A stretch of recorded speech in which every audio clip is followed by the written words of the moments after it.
அரசாட்சி, அது நீதி தேவனில் அரசாட்சி.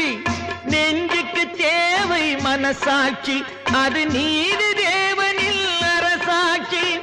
அத்தனை உண்மைக்கும் அவன் சாட்சி, அத்தனை உண்மைக்கும் அவன் சாட்சி. மக்கள் அரங்கத்தில் வராது அவன் சாட்சி, அரங்கத்தில் வராது அவன் சாட்சி.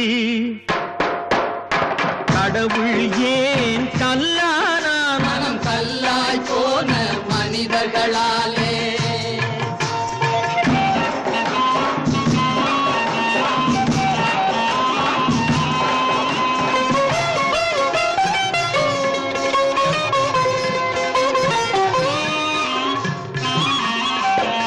சதிச்செயல் செய்தவன் புத்திசாலி, அதை சகித்துக் கொண்டிருந்தவன்